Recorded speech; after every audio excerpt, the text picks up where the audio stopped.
খালি সয়াবিন খেতে পারেন না? কোনো সমস্যা নেই, এই রেসিপিটা করে খান।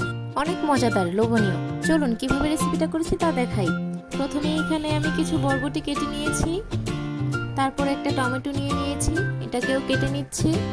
আর নিয়েছিলাম কাঁচামরিচ আর পেঁয়াজ। কাঁচামরিচটাকেও কেটে নিব, পেঁয়াজটাকেও কেটে নিব। পেঁয়াজটাকে আমি এখানে যেভাবে কাটছি ঠিক সেভাবেই কাটবেন। এভাবে কাটলে খেতে আরও অনেক মজা হয়, খাবারের স্বাদটা আরও অনেক গুণে বেড়ে যায়।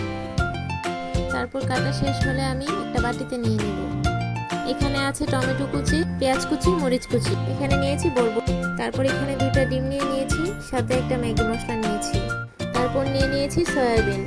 আপনারা খোলাটাও বাজারে খোলাটাও পাওয়া যায়, আপনারা সেটাও ব্যবহার করতে পারেন। আমার কাছে এটা ছিল তাই আমি এটা ব্যবহার করেছি।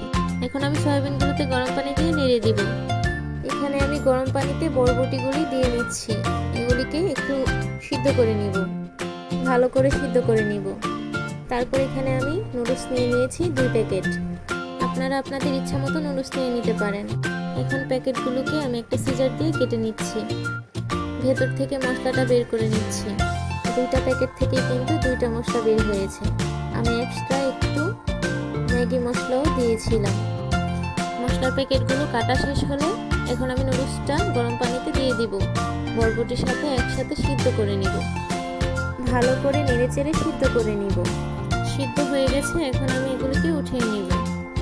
ভালো করে ছেঁকে উঠিয়ে নিব, যেন পানি না থাকে।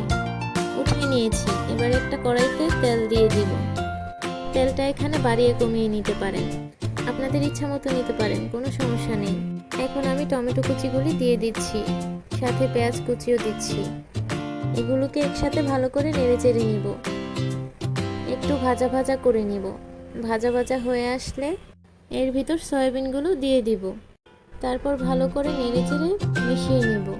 সয়াবিনগুলো একটু ভেজে নিব, 30 সেকেন্ডের মতো ভেজে নিব।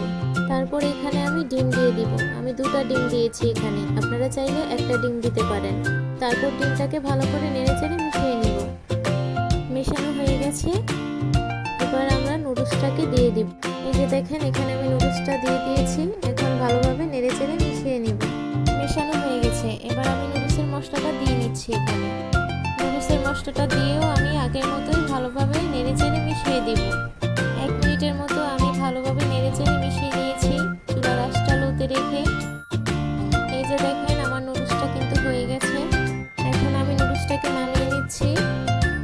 দেখেন দেখতে কত সুন্দর হয়েছে, খেতেও তেমনই মজা হয়েছে। দেখেন নুডলসটা দেখতে কত সুন্দর হয়েছে, কত লোভনীয়, খেতে কিন্তু তেমনই মজা হয়েছে। একবার ট্রাই করে দেখবেন।